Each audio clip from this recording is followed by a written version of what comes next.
Assalamualaikum warahmatullahi wabarakatuh. Apa kabar anak-anak? Bagaimana pada sehat semua? Alhamdulillah, mudah-mudahan pada sehat semua.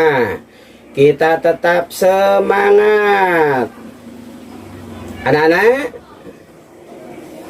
insya Allah kita akan mulai belajar. Hari ini sub materi yang akan diajarkan beriman kepada para malaikat dan tugasnya. Sebelum kita ke materi, kita mulai berdoa terlebih dahulu. Doa kita mulai. Bismillahirrahmanirrahim. Allahumma anfa'ni bima 'allamtani wa 'allimni ma yanfa'uni wa zidni ilman. Anak-anak, kita udah berdoa, kita mulai materi yang berkaitan dengan beriman kepada malaikat, yaitu kita mengimani 10 malaikat beserta tugasnya. Kita mulai beriman kepada malaikat Jibril. Malaikat Jibril bertugas menyampaikan wahyu, di mana malaikat Jibril selalu mendampingi para nabi, termasuk ketika menurunkan wahyu yang berkaitan dengan masalah Al-Quran kepada Nabi Muhammad SAW.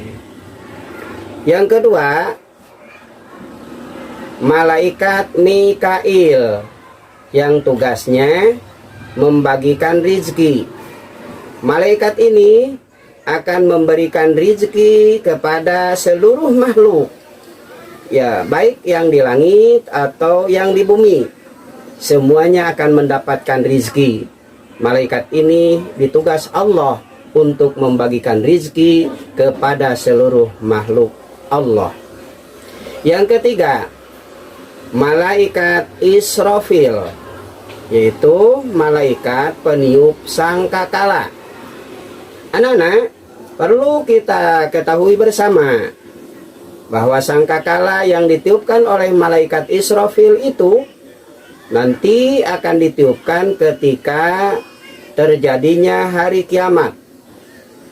Jadi kalau dibahasakan kita, itu tarompet besar ketika ditiupkan maka hancurlah seluruh alam semesta.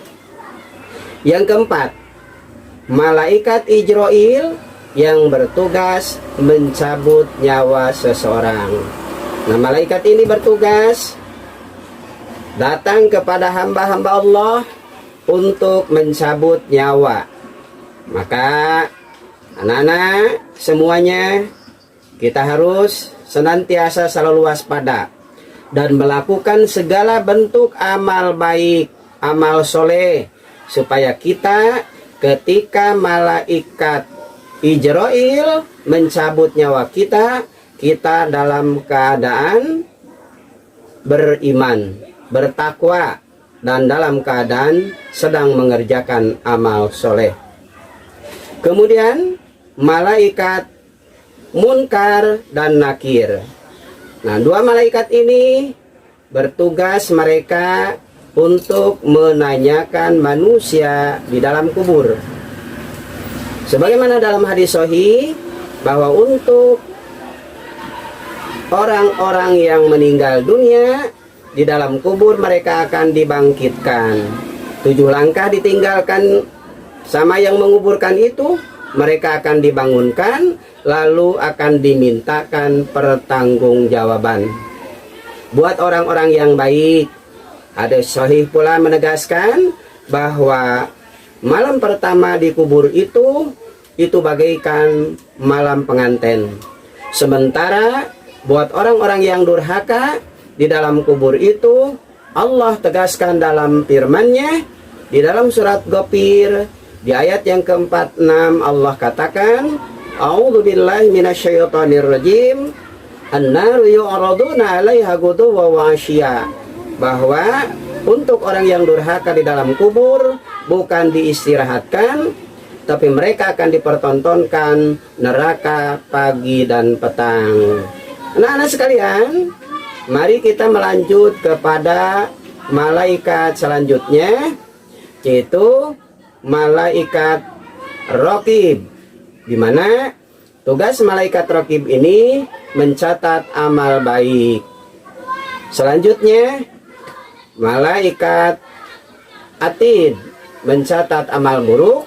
Nah, dua malaikat ini yang bertugas mencatat amal baik dan buruk. Makanya kita sebagai orang yang beriman kepada malaikat, kita senantiasa harus selalu melakukan amal-amal soleh. Ucapan kita harus terjaga, selalu mengucapkan ucapan-ucapan yang baik, termasuk perilaku kita pun harus berperilaku yang baik. Karena malaikat Raqib dan Atid akan selalu mencatat amal baik kita atau amal buruk kita. Anak-anakku sekalian, selanjutnya injak kepada urutan malaikat yang ke-9, yaitu malaikat Malik. Malaikat Malik ini dikatakan dalam Al-Quran, malaikatun giladun syidad, malaikat yang tinggi gede, la ya'sunallah ma'amaruhum wa yaf'aluna ma yu'marun. Mereka yang selalu mengerjakan perintah Allah, yang selalu mereka taat kepada apa yang Allah perintahkan kepada mereka. Malaikat ini selalu menjaga orang-orang yang berada di neraka.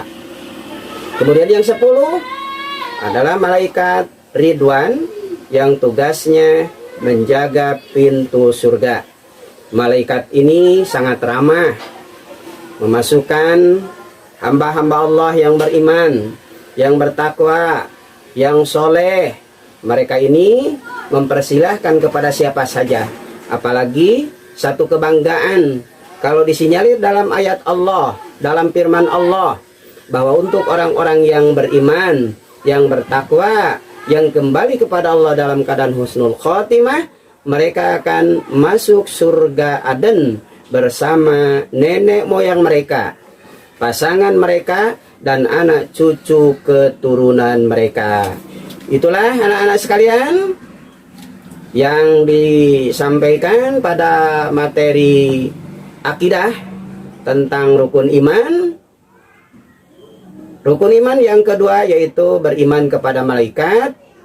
Mudah-mudahan bisa dipaham, bisa dimengerti, dan kita bisa menjalankan dalam kehidupan sehari-hari, selalu merasa diawasi oleh para malaikat, supaya kita ini bisa mengikuti itu yang disampaikan dalam materi beriman kepada malaikat. Mohon maaf jika ada kekurangan. Terima kasih atas segala perhatian. Sekian, wabillahi taufiq wal hidayah. Wassalamualaikum warahmatullahi wabarakatuh.